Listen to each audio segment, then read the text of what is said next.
this semester I will teach you physical chemistry.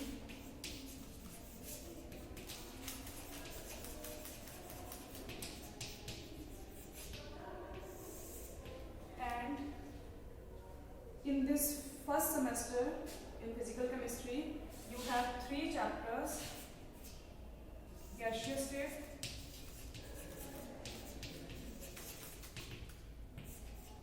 liquid state, and solid state.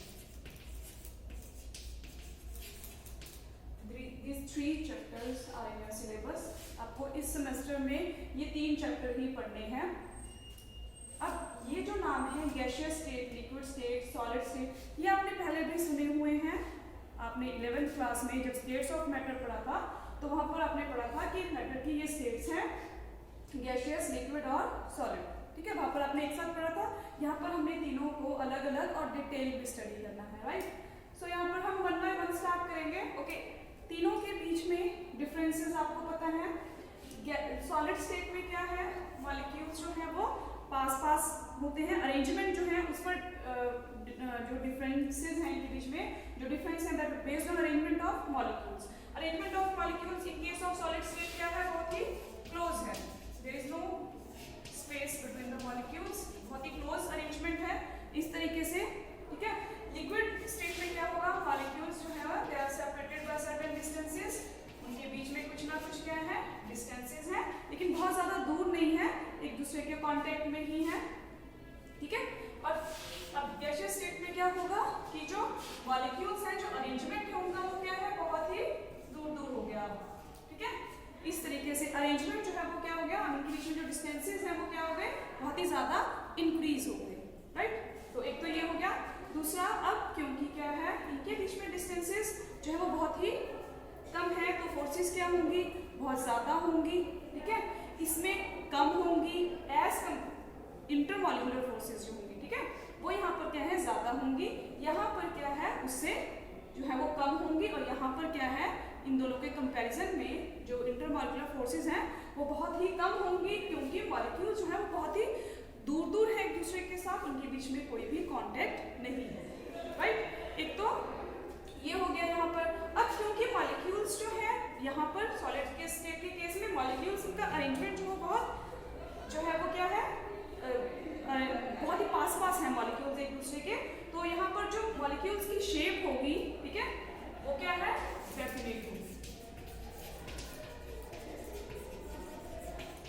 और volume भी क्या होगा, definite volume होगा. ठीक है, ये आपको पता है, आपने पढ़ा हुआ है. ठीक है. यहां पर क्या हो गया, अब मॉलिक्यूल्स का क्या हो गया, वॉल्यूम जो है वो क्या होगा, डेफिनेट. शेप जो है वो नॉट डेफिनेट. शेप जो है वो क्या हो जाएगी, चेंज हो जाएगी, लेकिन वॉल्यूम जो है वो उतना ही रहेगा. ये आपको पता है कि कैसे होता है. ठीक है. कि अगर हम एक बीकर में जो है वो वाटर ले, उसको उसके बाद फ्लास्क में डालें, तो शेप जो है वो चेंज हो जाएगी, लेकिन वॉल्यूम जो है वो क्या रहेगा, सेम ही रहेगा. वॉल्यूम जो है वो डेफिनेट ही रहेगा यहाँ पर. और यहाँ पर क्या होगा, गैसेस में ना तो कोई क्या होगी, शेप होगी, और ना ही जो है वहां पर वॉल्यूम जो है वो डेफिनेट होगा. ठीक है. अब शेप और वॉल्यूम जो है वो दोनों ही क्या है, नॉट डेफिनेट है. इस तरह से हमने इनके बीच में डिफरेंसेस जो है वो पढ़े हुए हैं. तो 1 by 1 हमने यहाँ पर इस सेमेस्टर में चैप्टर्स को डिस्कस करना है. तो we are going to start the chapter 1 which is gaseous state. हम गैसियस स्टेट से स्टार्ट करेंगे. सो गैसियस स्टेट की अगर हम बात करें तो गैसेस जैसे सॉलिड है, लिक्विड है या गैसेस है, सबकी अपनी अपनी क्या है, अलग अलग प्रॉपर्टीज हैं. ठीक है. तो अगर हम बात करते हैं गैसेस, गैसेस का बिहेवियर अगर हम स्टडी करते हैं, तो गैसेस जो है वो क्या है, हाईली कंप्रेसिबल है. ठीक है. गैसेस को हम कंप्रेस कर सकते हैं. दूसरा, हाईली कंप्रेसिबल है. डेंसिटीज क्या है, लो है.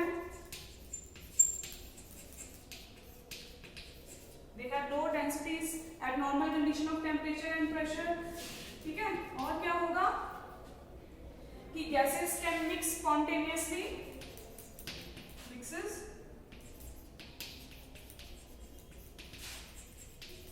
स्पॉन्टेनियसली। ठीक है, स्पॉन्टेनियसली, और इस फिनोमेना को हम क्या कहते हैं, जब गैसेस जो है वो मिक्स हो जाती है, इंटरमिक्स हो जाती है स्पॉन्टेनियसली, तो इस प्रोसेस को हम क्या कहते हैं, डिफ्यूजन। पढ़ा हुआ है आपने, इसको हम कहते हैं डिफ्यूजन। ठीक है, तीसरा, अब गैसेस जो है वो कंप्रेस भी हो सकती है। ठीक है, लो डेंसिटीज है, मिक्स भी हो सकती है अपने आप ही। ठीक है, और प्रेशर भी, कुछ ना कुछ प्रेशर जो है वो एक्सर्ट करते हैं मॉलिक्यूल्स। ठीक है, तो गैसेस मॉलिक्यूल जो है दे एक्सर्ट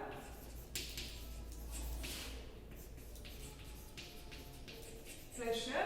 ठीक है, pressure on the walls of container.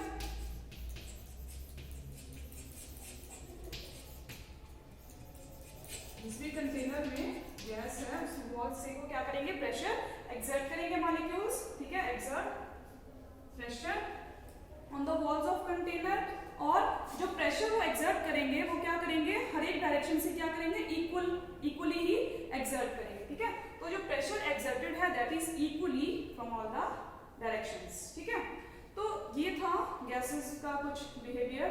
ठीक है, उसके बाद बहुत सारे लॉज हैं, they also explain the behaviour of gases. ठीक है, कौन कौन से, बॉयल्स लॉ, यानी कि कुछ मेजरेबल जो है वो प्रॉपर्टीज हैं उस पर डिपेंड करते हैं बिहेवियर, जैसे प्रेशर है, वॉल्यूम, टेम्परेचर। ठीक है, गैसेस का डेंसिटी, विस्कोसिटी एक्सेट्रा। ठीक है, तो हमने यहाँ पर प्रेशर, वॉल्यूम और टेम्परेचर की अगर हम बात करें तो इसके बेसिस पे ना 3 लॉज हैं। ये जो वेरिएबल है ये आपस में क्या है, इंटर रिलेटेड है और एक दूसरे के ऊपर डिपेंड करते हैं। ठीक है, फॉर एग्जांपल अगर हम बात करें बॉयल्स लॉ की, ठीक है, बॉयल्स लॉ के अकॉर्डिंग जो है volume is inversely proportional to pressure but at constant temperature. ठीक है, उसके बाद चार्ल्स लॉ की बात करेंगे। चार्ल्स लॉ के अकॉर्डिंग क्या है, volume is directly proportional to temperature at constant pressure. ठीक है, उसके बाद एक और लॉ आता है एवोगैड्रो।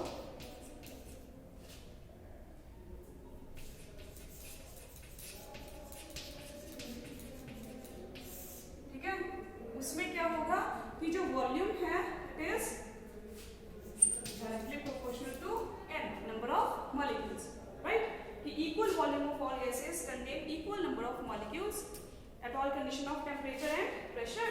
ठीक है, at all condition of temperature and pressure. इन तीनों लॉज को अगर हम कंबाइन करेंगे तो क्या आ जाएगा आपके पास, volume is pressure and directly proportional to temperature and n। ठीक है, और अगर हमें प्रोपोर्शनलिटी हटाएंगे, ठीक है, there comes a constant r। ठीक है, r is gas constant, universal gas constant. ठीक है, p को यहाँ ले जाएंगे तो pv इज इक्वल टू क्या हो गया आपके पास, nRT nRT। ठीक है, this is ideal gas equation, बहुत ही फेमस और इंपॉर्टेंट इक्वेशन है ideal gas equation.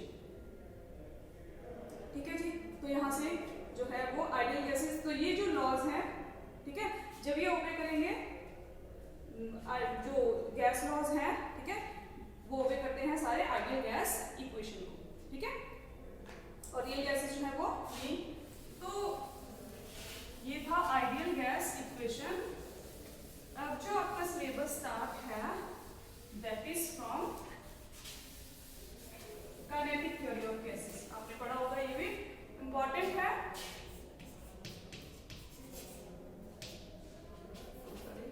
Kinetic theory of gases पढ़ा हुआ है। काइनेटिक थ्योरी ऑफ गैसेस जो है that explains, that was the first attempt to to explain the behaviour of gases, ठीक है। अब ये जो गैस लॉज थे that was based on experimental facts, ठीक है, वो थ्योरेटिकल नहीं थे, ठीक है, वो सारे के सारे क्या थे, एक्सपेरिमेंटल फैक्ट्स पे ही डिपेंड करते थे, राइट। तो मैक्सवेल साइंटिस्ट हुए, ठीक है, Boltzmann and Clausius, Maxwell, Boltzmann and Clausius ने एक्सप्लेन किया molecular as well as kinetic nature of gas, molecular as well as kinetic, molecular as well as kinetic nature of gas को जो है वो explain किया and it is purely theoretical, ठीक है। तो हमने इसको क्या कहा, molecular kinetic molecular theory of gases, क्योंकि दोनों बिहेवियर को एक्सप्लेन करती है थ्योरी, ठीक है। तो इस थ्योरी के काइनेटिक थ्योरी ऑफ गैसेस के कुछ एजम्पशंस हैं, वो एजम्पशंस क्या हैं वो हम वन बाय वन डिस्कस करेंगे, ठीक है। एजम्पशंस मैं सारे नहीं लिख पाऊंगी, जो पोस्टुलेट्स हैं, ठीक है, आपकी बुक में दिए हुए, आपने वहां से पढ़ना है, मैं यहाँ पर आपको एक्सप्लेन करूंगी, ठीक है। तो फर्स्ट जो assumption थी, फर्स्ट जो पोस्टुलेट है दैट इज कि अब जो मॉलिक्यूल गैस है, गैस जो है वो स्मॉल नंबर ऑफ पार्टिकल से मिलकर बनी है, नंबर ऑफ स्मॉल पार्टिकल से मिलकर बनी है और उनको हमने क्या कहा, मॉलिक्यूल, ठीक है। अब ये जो मॉलिक्यूल्स हैं, ठीक है, ये क्या होंगे, आइडेंटिकल होंगे, इसमें शेप में भी और साइज में भी, ठीक है।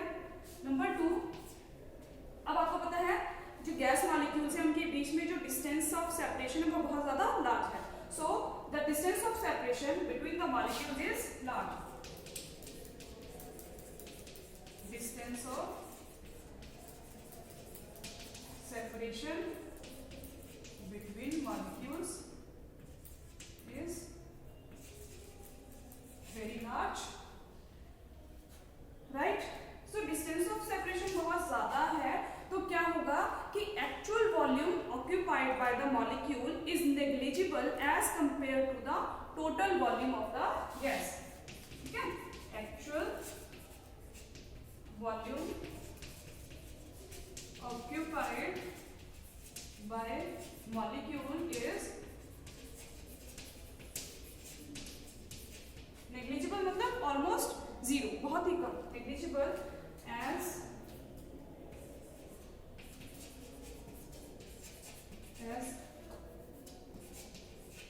compared to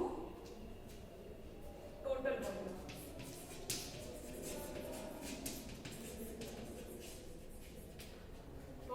ऑफ गैस, ठीक है।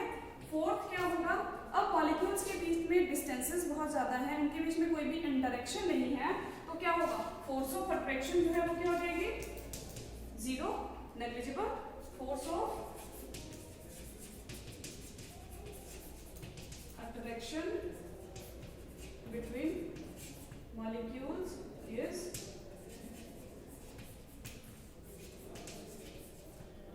Negligible, right. 4 पोस्टुलेट्स, ठीक है। उसके बाद है कि अब मॉलिक्यूल्स जो है वो गैस मॉलिक्यूल्स हैं, डिस्टेंसेस बहुत ज्यादा हैं, तो क्या करते हैं गैस मॉलिक्यूल्स, रैंडमली मूव करते हैं, ठीक है, डिफरेंट डायरेक्शंस में, डिफरेंट डायरेक्शन में क्या करते हैं, रैंडमली मूव करते हैं। जब वो रैंडमली मूव करेंगे, ठीक है, डिफरेंट डायरेक्शन में रैंडमली मूव करेंगे, तो क्या होगा, उनके बीच में कोलिजन्स होंगे, ठीक है, क्या होंगे उनके बीच में कोलिजन। ये कोलिजन क्यों हो रहे हैं, बिकॉज मॉलिक्यूल जो है वो रैंडमली मूव कर रहे हैं। कोलिजन्स जो है वो क्या होंगे, अब जितने भी कोलिजन्स होंगे मॉलिक्यूल के बीच में दैट आर परफेक्टली इलास्टिक, वो कोलिजन क्या है, इलास्टिक कोलिजन्स हैं। इलास्टिक कोलिजन्स हैं तो मतलब there is no loss of energy between the molecules, ठीक है, क्या होगा, नो एनर्जी लॉस, ठीक है, बिटवीन द मॉलिक्यूल्स, ठीक है, एनर्जी जो है वो लॉस्ट नहीं होगी, क्या होगा, सिर्फ एनर्जी जो है वो रीडिस्ट्रीब्यूट होगी बिटवीन द मॉलिक्यूल्स, ठीक है। उसके बाद 6th पॉइंट है, अब मॉलिक्यूल्स जो है वो रैंडमली मूव कर रहे हैं तो वो कुछ ना कुछ प्रेशर एग्जर्ट करते हैं। It is one of the behaviour of gases, ठीक है। तो they exert, molecule exert pressure with the walls of the container and also with one another. वहाँ अब एक दूसरे से भी वो क्या करेंगे, प्रेशर एक्सर्ट करेंगे, क्योंकि उनके बीच में जो है वो कोलिजन्स लगातार हो रही हैं, ठीक है। तो दे एक्सर्ट प्रेशर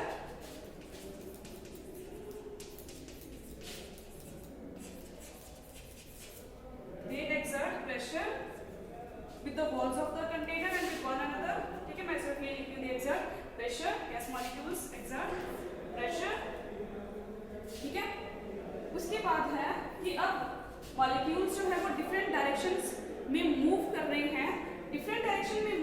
हैं और उनके बीच में कोलिजन्स हो रही हैं, तो उनकी जो स्पीड है वो भी क्या होगी, डिफरेंट होगी, यानी कि उनकी वेलोसिटी भी क्या है, डिफरेंट होगी, डिफरेंट वेलोसिटी होगी। वेलोसिटी डिफरेंट है तो उनकी काइनेटिक एनर्जी भी क्या हो गई, different, they have different kinetic energy also, ठीक है। बट जो एवरेज काइनेटिक एनर्जी है that will be that is directly proportional to the temperature of the gas, ठीक है। तो जो एवरेज काइनेटिक एनर्जी होगी मॉलिक्यूल्स की, that is directly proportional to the temperature of the gas, right? So these are the postulates of kinetic theory of gases. important है, ये आपको पता होने चाहिए। उसके बाद जो भी नेक्स्ट टॉपिक आएंगे, क्योंकि वहां पर ये postulates हैं वो यूज होंगे, ठीक है। and these postulates explains the behavior of gases, right? so ये था kinetic theory of gases। इसके बाद जो नेक्स्ट टॉपिक है आपका वो है Maxwell distribution of molecular speed.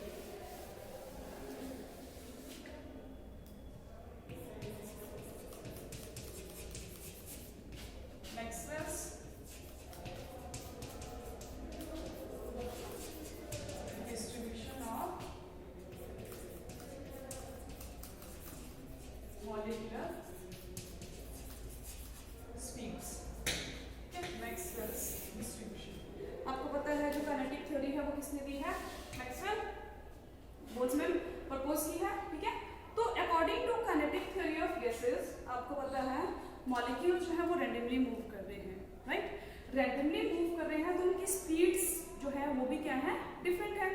हर एक इंस्टेंट ऑफ टाइम पे क्या होगी, डिफरेंट होगी, राइट। अब उनकी वेलोसिटी, उनकी स्पीड डिफरेंट है, ठीक है, वो डिफरेंट डायरेक्शन में मूव कर रहे हैं, तो उनके बीच में कोलिजन्स जो है वो लगातार हो रहे हैं, ठीक है। और कोलिजन्स होने के बाद कुछ मॉलिक्यूल्स की वेलोसिटी जो है वो इंक्रीज हो जाती है, कुछ की वेलोसिटी जो है वो डिक्रीज हो जाती है। क्यों? क्योंकि वहां पर ड्यूरिंग कोलिजन वो क्या करते हैं, एनर्जी जो है वो एक्सचेंज करते हैं, एनर्जी जो है उनकी वो रीडिस्ट्रीब्यूट होती है, ठीक है। अब जो मॉलिक्यूल, ये तो बात हुई हर एक इंस्टेंट ऑफ टाइम पे, लेकिन at particular instant of time, at particular temperature भी अगर हम बात करते हैं, एट पर्टिकुलर टेम्परेचर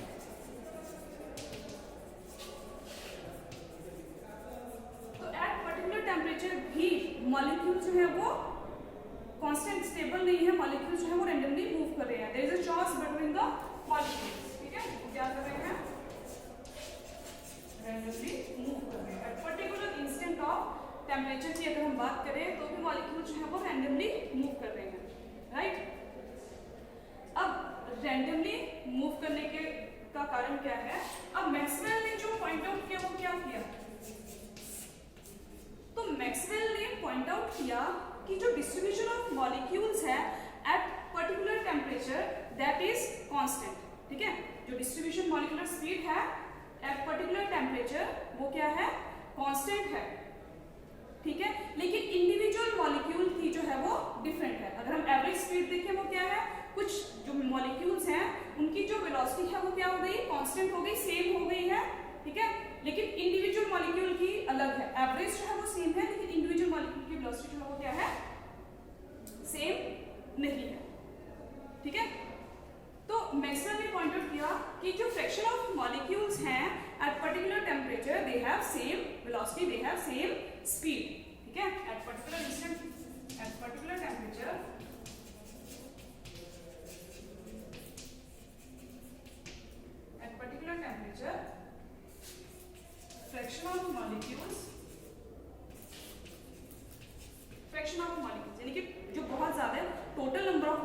उसमें से कुछ मॉलिक्यूल्स ऐसे हैं जिनकी जो स्पीड है वो क्या है, same.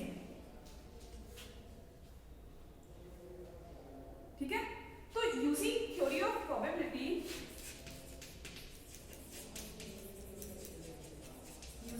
theory of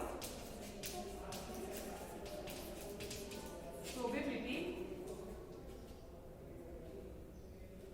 according to Maxwell distribution, fraction of molecules having velocity between c and c plus dc, ठीक है, fraction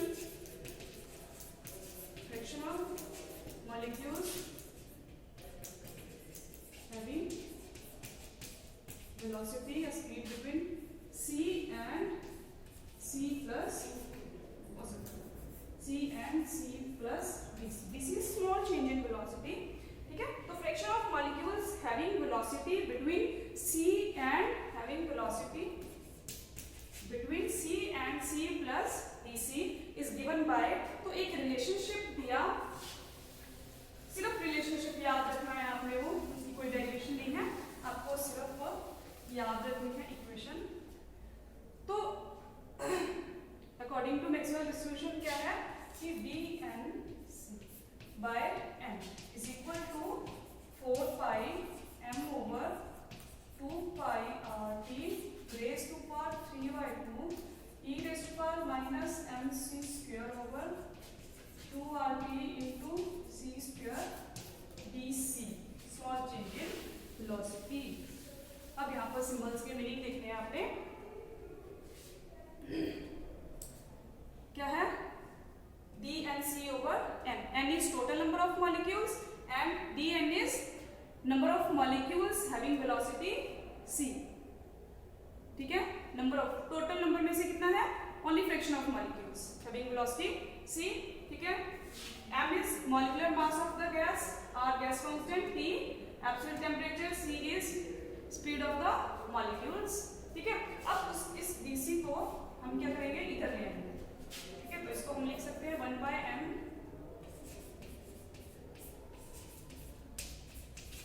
is equal to 4 pi m over 2 pi r t raised to power 3 by 2 e raised to power minus mc square over 2 r t into c square, ये equation है आपके पास, ठीक है।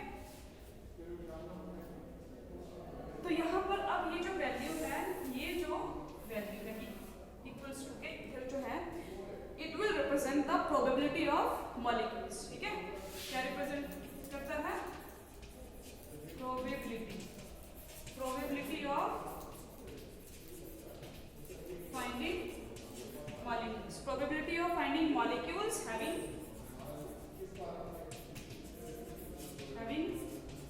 velocity c, having velocity c, तो this is probability, small p से हम represent करते हैं probability of finding the molecules having velocity c, बाकी symbols की meaning as it is मैंने बता दिया आपको, ठीक है। so this is Maxwell distribution equation आ गई है यहाँ पर, ठीक है। and if we plot graph, ठीक है, graph between probability of finding molecules and velocity c, ठीक है जी। अगर हम ये ग्राफ प्लॉट करेंगे तो जो कर्व आती है वो कुछ इस तरीके से आएगी आपके पास, ठीक है।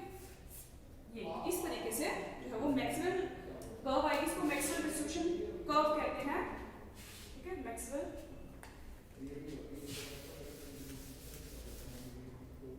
इसको हम कहेंगे, इस कर्व को, प्लॉट को Maxwell distribution curve, Maxwell distribution curve.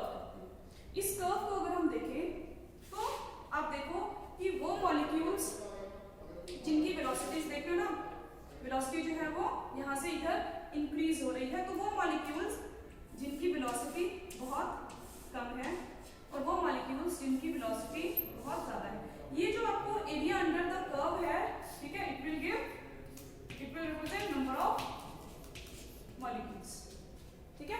Area under the curve क्या रिप्रेजेंट करते हैं, नंबर ऑफ मॉलिक्यूल्स, ठीक है, और ये जो हाइट है it will represent the velocity, ठीक है, it will represent the velocity at which the molecules have that the molecule possess that velocity, ठीक है। तो अगर हम बात करते हैं कि वो मॉलिक्यूल्स जिनकी वेलोसिटी बहुत ही कम है और वो मॉलिक्यूल्स जिनकी वेलोसिटी बहुत ज्यादा है, उनका जो नंबर है वो क्या है, बहुत ही कम है। उनका जो नंबर है वो क्या है, बहुत ही कम है, ठीक है। देख रहे हो ना विज्ञान का, तो ये नंबर क्या है, बहुत ही कम है। और एवरेज जो फ्रैक्शन ऑफ मॉलिक्यूल्स है जिनकी वेलोसिटी एवरेज है वो क्या है, ये सपोज फ्रैक्शन ऑफ मॉलिक्यूल्स, ठीक है। यहाँ पर जो है वो फ्रैक्शन ऑफ मॉलिक्यूल्स क्या है, देखो आप मैक्सिमम है, ठीक है, विच है पर्टिकुलर वेलोसिटी, ठीक है। तो ये जो वेलोसिटी है, the velocity possessed by maximum fraction of molecule, ठीक है, the velocity possessed by maximum fraction of molecules, इसको हम डिनोट करते हैं अल्फा से और इसको हम कहते हैं मोस्ट प्रोबेबल स्पीड या वेलोसिटी, मोस्ट प्रोबेबल स्पीड, ठीक है, या मोस्ट प्रोबेबल वेलोसिटी हम कहते हैं velocity possessed by maximum fraction of molecules, ठीक है। तो at particular temperature with time जो मॉलिक्यूल्स हैं उनकी वेलोसिटीज क्या है, सेम है। फ्रैक्शन ऑफ मॉलिक्यूल्स जो है उनकी वेलोसिटीज क्या है, सेम है, लेकिन जो इंडिविजुअल मॉलिक्यूल है उनकी वेलोसिटीज जो है वो डिफरेंट हो सकती हैं, ठीक है। फ्रैक्शन ऑफ मॉलिक्यूल्स जो है वो क्या है, उनकी वेलोसिटी सेम है, लेकिन इंडिविजुअल मॉलिक्यूल की जो वेलोसिटी है वो डिफरेंट हो सकती है, लेकिन एवरेज जो है वो हमेशा क्या रहेगा, सेम रहेगा, ठीक है। एवरेज जो है वो क्या रहेगी, एवरेज वेलोसिटी हमेशा सेम रहेगी। इसको हम ऐसे समझ सकते हैं कि किसी सिनेमा हॉल में नंबर ऑफ पर्सन्स जो है वो विजिट करते हैं हर एक दिन में जो है वो, अगर हम स्टडी करें तो नंबर ऑफ पर्सन्स कितने विजिट करते हैं और कितने उस हर एक दिन अलग अलग करते हैं, लेकिन पर वीक जो विजिट करते हैं वो क्या है, सेम करते हैं, ठीक है। दूसरे वीक भी सेम किया, एक वीक में कितने नंबर ऑफ पर्सन्स ने विजिट किया और दूसरे वीक में कितने नंबर ऑफ पर्सन्स ने विजिट किया। वो विजिट जो कितने नंबर ऑफ पर्सन्स ने किया वो हमेशा सेम किया, लेकिन जो पर्सन्स ने विजिट किया वो डिफरेंट हो सकते हैं, दैट मे वेरी, कि हर दिन कितने कितने लोग जो है वो आए, ठीक है। लेकिन अगर हम पर वीक देखें, एक दिन ज्यादा आ गए, एक दिन कम आ गए, ठीक है, फिर ज्यादा, लेकिन जो एवरेज है पर वीक का वो क्या है, नंबर ऑफ पर्सन्स का विजिट करने का वो क्या है, सेम है, ठीक है। यानी कि यहाँ पर जो एवरेज स्पीड होगी मॉलिक्यूल्स की वो क्या रहेगी, सेम रहेगी, लेकिन इंडिविजुअल मॉलिक्यूल की जो स्पीड है दैट मे चेंज, वो डिफरेंट हो सकती है, ठीक है। तो this is Maxwell distribution curve.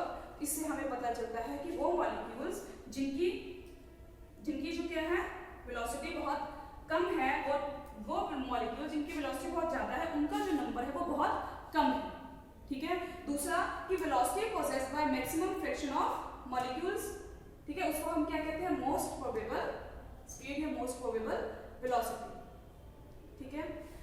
इसके बाद अगर हम स्टडी करते हैं वेरिएशन ऑफ टेम्परेचर, ये जो था एक पर्टिकुलर टेम्परेचर पे, ठीक है। अगर हम क्या करते हैं, स्टडी करते हैं बिहेवियर को एट डिफरेंट टेम्परेचर, ठीक है, मैक्सवेल डिस्ट्रीब्यूशन कर्व्स जो है एट डिफरेंट टेम्परेचर क्या होगी, तो सपोज यहाँ पर टेम्परेचर T1 है और यहाँ पर जो velocity possessed by fraction of molecules है दैट इज F1 है, ठीक है। फिर हमने टेम्परेचर इंक्रीज किया,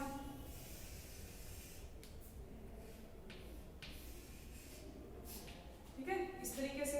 तो यहाँ पर टेम्परेचर क्या हो गया, T2, ठीक है, टेम्परेचर हमने इंक्रीज किया, T2 हो गया यहाँ पर, ठीक है, और ये हो गया फ्रैक्शन ऑफ मॉलिक्यूल्स F2, ठीक है। ये जो स्पीड है ये अल्फा 1 है मोस्ट प्रोबेबल स्पीड, और ये जो स्पीड है ये क्या है, अल्फा 2 है, ठीक है। ये भी क्या हो गई, चेंज हो गई, इंक्रीज हो गई। सो यहाँ से हमें क्या पता चलता है, पॉइंट्स में लिखना है आपने कि with increase of temperature this curve shifts towards right, ठीक है, राइट की तरफ शिफ्ट हुई एंड गेट फ्लैटन, थोड़ी सी फ्लैट हुई, ठीक है। दूसरा with increase of temperature fraction of molecules क्या हो गए, कम हो गए, ठीक है, फ्रैक्शन ऑफ मॉलिक्यूल्स क्या हो गए, कम हो गए, ठीक है। With increase of temperature most probable velocity क्या हो गई, इंक्रीज हो गई मॉलिक्यूल्स की, मोस्ट प्रोबेबल वेलोसिटी क्या हो गई, इंक्रीज, इस तरफ इंक्रीज हो गई है, ठीक है। And with increase of temperature number of molecules having higher velocity वो क्या हो गया, कम हो जाएगा, right. So this is the effect of temperature on the this Maxwell distribution curve, ठीक है। तो आज के लेक्चर में बस हम इतना ही पढ़ेंगे। अगर यहाँ तक आपको कोई डाउट है तो जब भी आपकी ऑफलाइन क्लास होगी तो आपने वहां पर आकर के वो डाउट पूछ लेना, ठीक है। Thank you.